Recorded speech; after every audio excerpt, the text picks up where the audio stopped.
Hey guys, welcome to our daily encounter.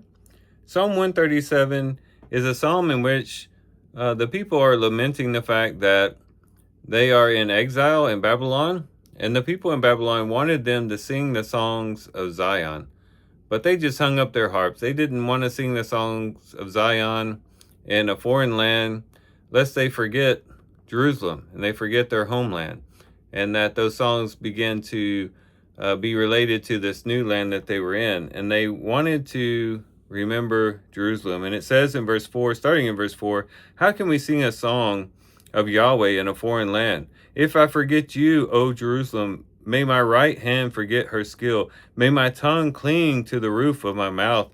If I do not remember you, if I do not exalt Jerusalem above my chief joy.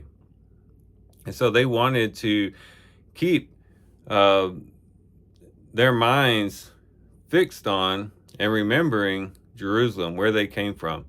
They didn't ever want to be assimilated into Babylon and forget their roots and forget that wonderful city in which they had worshiped the Lord, the beautiful temple in which they had offered up sacrifices and offered up prayers.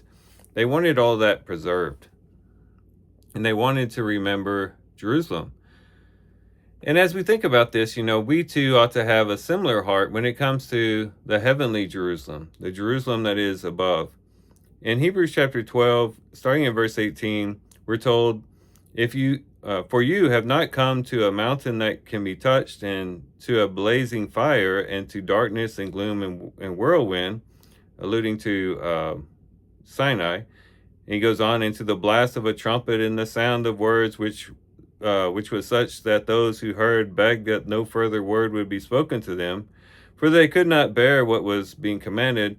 If even a beast touches the mountain, it will be stoned. And so terrible was that, was what appeared, that Moses said, I am full of fear and trembling.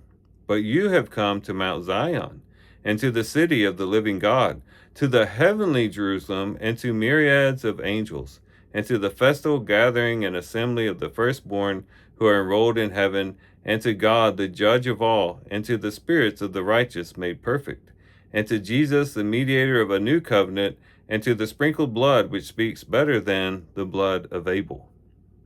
And so we have come to the heavenly Jerusalem.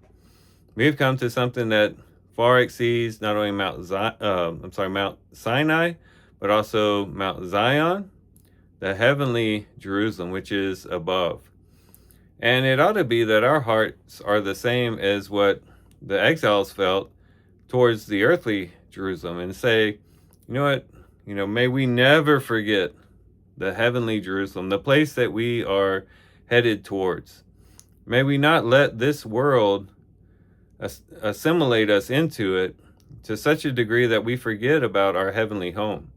But we should always keep to the forefront of our minds where it is that we are going, to remember that, we have an eternal glory awaiting for us in heaven. And to remember that this world is not our home.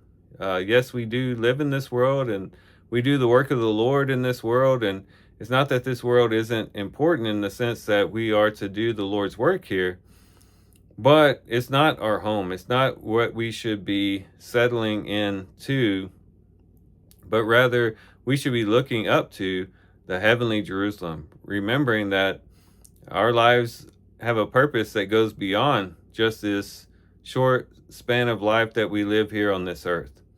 And to remember that we are living for a heavenly Jerusalem, that we have a citizenship in heaven, and to set our minds above, as Colossians chapter 3 talks about, where Christ is seated at the right hand of the Father. So let's join in with the psalmist here and say, if I forget you, O Jerusalem, may my right hand forget her skill. May my tongue cling to the roof of my mouth. If I do not remember you, if I do not exalt Jerusalem above my chief joy. And hopefully that'll be our heart's desire as we do our reading today. So with that, guys, I do thank you for watching the video today. Hope you guys have a great day. Love you guys. God bless.